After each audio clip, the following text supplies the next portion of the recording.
introduction to functions of several variables. There's a definition for functions that is given in algebra in terms of a function that depends on one variable.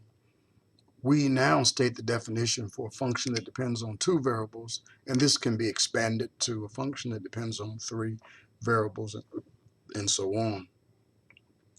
Here, a function is defined as a mapping from a domain to a codomain or a range. And so for a function of two variables, x and y would be an ordered pair that would consist of the domain that we call capital D. Those values of x and y, the ordered pair, is mapped into a function whereby the result gives us a z value that we call the range.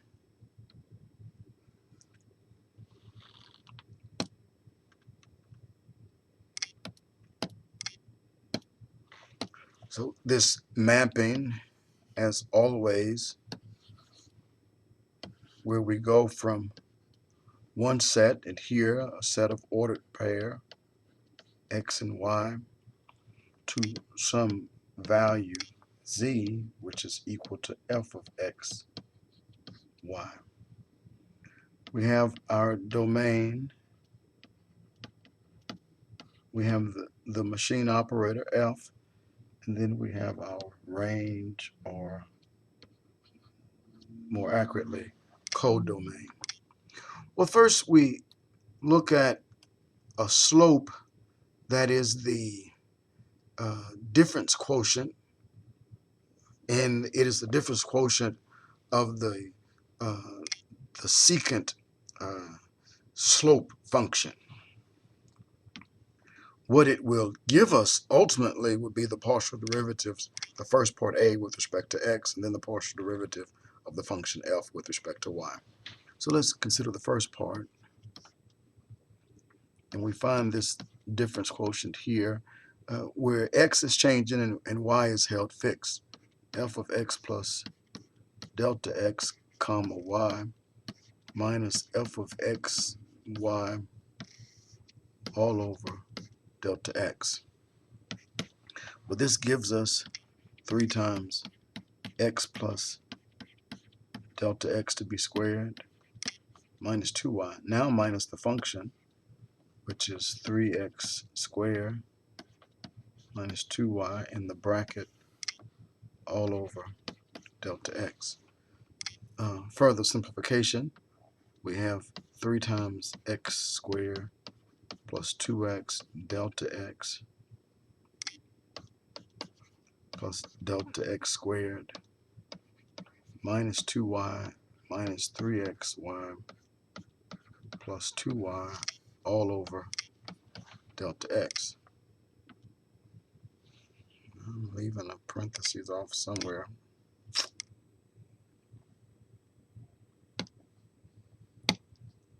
See if I can squeeze them in here. Good. This is close parentheses minus 2y. Now you see what cancels. Well, let me simplify a little bit further so you can see it. The minus 2y and the plus 2y for right now, but then after we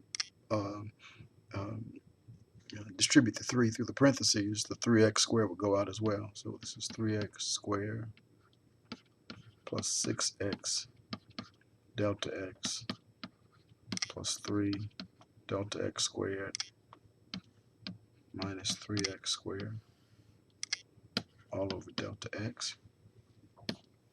3x squareds cancel. Now from the numerator, I'm going to go ahead and factor out delta x times parentheses 6x plus 3 delta x divided by delta x. So the delta x cancels. We have left 6x plus 3 delta x. Now the function, if If we were computing, and later on we'll talk about the partial derivative, the partial of f with respect to x. Just take the derivative with respect to x, treat y as a constant or coefficient. So this is just 2 times 3, 6x squared. 6x, excuse me. And then if y is treated as a constant, which it is for part A, then the derivative of minus 2y would just be 0. The partial derivative of f with respect to y, now treating x as a constant, would just be negative 2. Well, let's see if we got this value here for part A. Let's see if we get this value by doing part B. You get the derivative if delta x goes to 0. Delta x goes to 0, then you have left just 6x.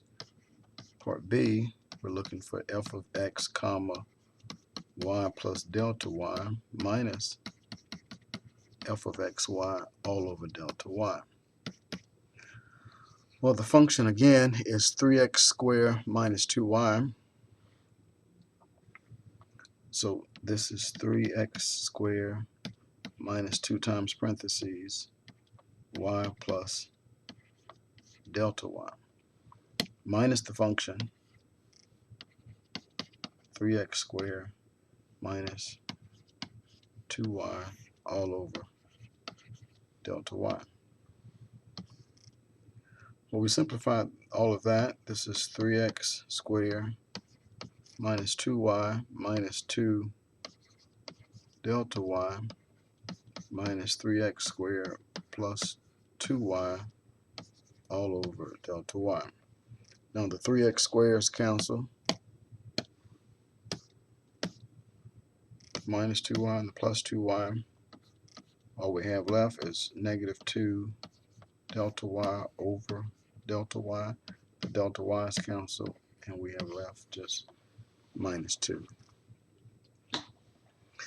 Now let's look at a further discussion on the domain and range. Find the domain and range of the functions here. So the domain would be the set of ordered pair of x, y that would define the function. For number 19, there's no restriction on x and y. X can be anything, 0, negative, positive. Likewise with y, because x squared plus y squared is just a polynomial. So the domain, we say, is a set of ordered pair x, y, such that there's no restriction on x and y. So here we have all real numbers.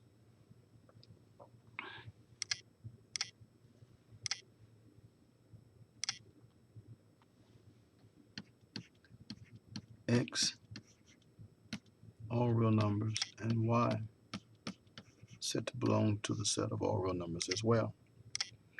The range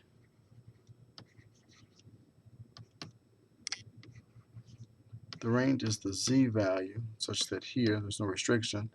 X squared plus y squared, well, there is a restriction here that x squared plus y squared is always positive. So here, this is for all z, such that z is greater than or equal to 0. The range is here never negative. Number 21, the only restriction would be on y, that y would have to be positive or 0.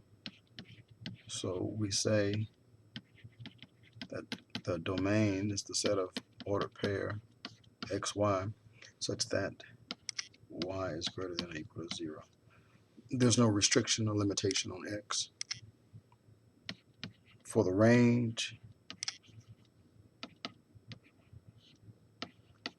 the set of all z, here, if x can be anything, negative or positive, y has a restriction of positive terms, but a positive term times a negative term will give you negative. X can be 0, y can be 0. So here, there's no restriction on z. Z can be any real number. For number 23, the only restriction for the domain is that x cannot be equal to 0, comma, y cannot equal to 0, because we cannot have 0 denominator. So the set of ordered pair x, y for our domain such that x is not 0, likewise y is not equal to 0. And for the range,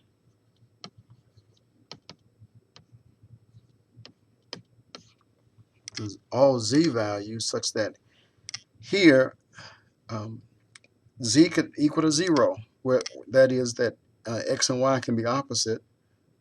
Say, for example, x can be 1, y is negative 1.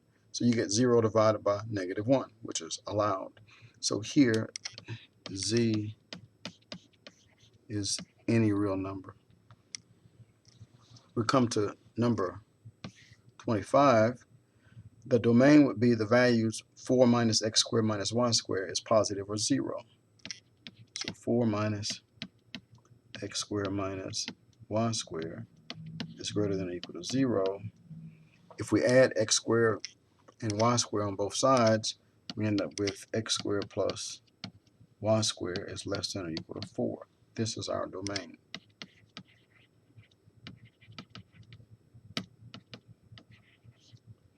So the domain would be the set of x, y, such that x squared plus y squared is less than or equal to 4.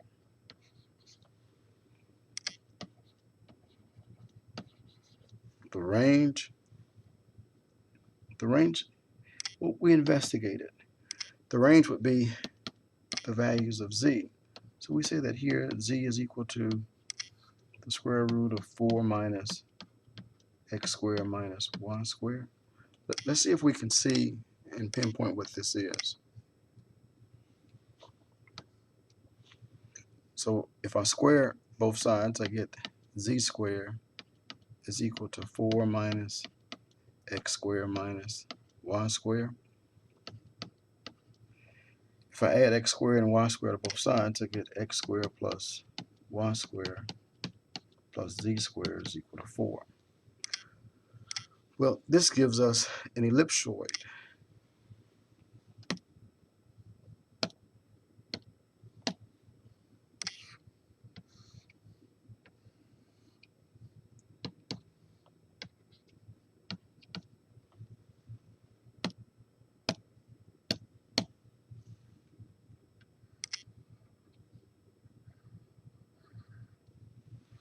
So this is the and it's the ellipsoid, but it's the top part of the ellipsoid because z is positive, right? And z goes from 0 to 2. X and y go from negative 2 to 2, right? So negative 2 less than or equal to x less than or equal to 2. Negative 2 less than or equal to y less than or equal to 2. But z goes from 0 to 2. 0 less than or equal to z less than or equal to 2. So that's our range.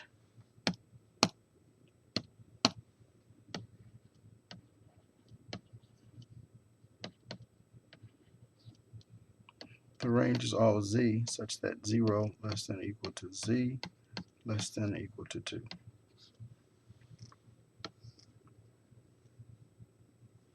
Number 27, let's say that this is z is equal to, this is cosine inverse of x plus y. And this is if and only if cosine z is equal to x plus y. So if we recall from trigonometry that if y is equal to cosine x, then the values of x would be called the domain and the values of y would be called the range. The way I find it, I know that cosine hovers between -1 and 1. So here then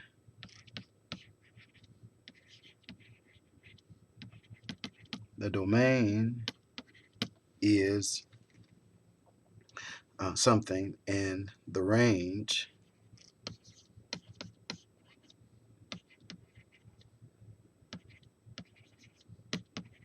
is, let's look at that.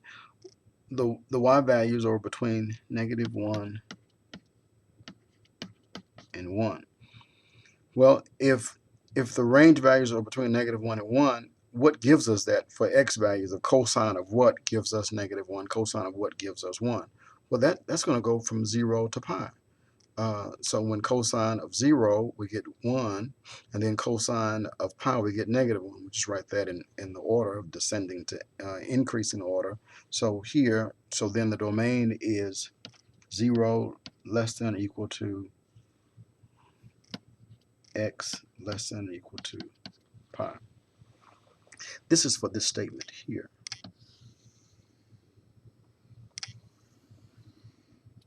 Right? And so it doesn't matter if you flip it and look at the inverse, we still use the order. So here, this cosine z is taken on the form of this y over here, and the z is taken on the form excuse me, of this x right here, and the x plus y takes on the form of this y. So again, the cosine z equal to x plus y, I'm likening that to the nature of y equal to cosine x. So let's see if I can do this.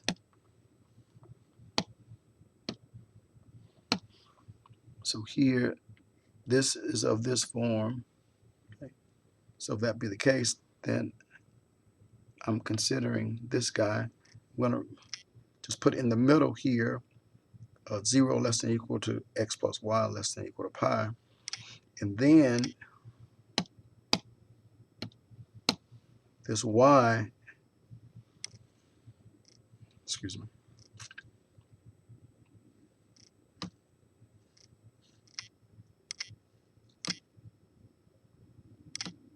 do that. Cosine z, and this is cosine x. They have the same form. And so here,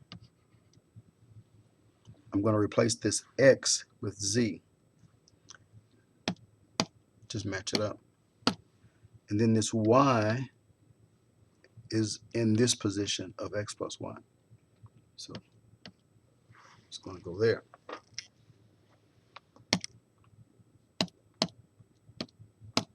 So if that be the case, then we have cosine of x equal to y. That means that the x is between 0 and pi. Whatever the cosine is operating on is between 0 and pi. And then the result is between -1 and 1. So over here, I have z has to be in between 0 and pi. So 0 less than or equal to z less than or equal to pi. And the x plus y has to be in between -1 and 1. And -1 less than or equal to x plus y less than or equal to 1. So my domain is the set of order pair x, y such that -1 less than or equal to x plus y less than or equal to 1. And the range is all z values such that z is less than or equal to z, well 0 is less than or equal to z less than or equal to pi. Okay, one more. Well, this natural log of 4 minus x minus y, that term has to be positive and it cannot equal to 0. So 4 minus x minus y has to be positive. If you add x plus y on both sides, you get 4 is greater than x plus y, or x plus y is less than 4. X plus y less than 4. This would constitute our domain. Now the range values, the result of the natural log of anything confined to the domain is any real number. So we say this is equal to z, and z can be any real number. So if that be the case, do I need more space down here?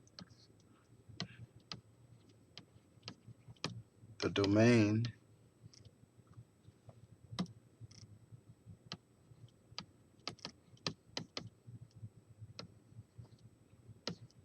set of ordered pair x, y, LO,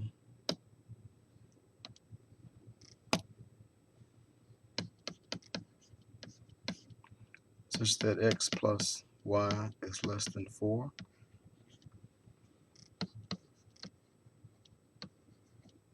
In the range,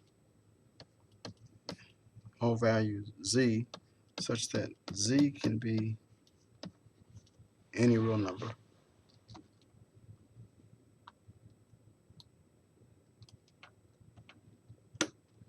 Thank you.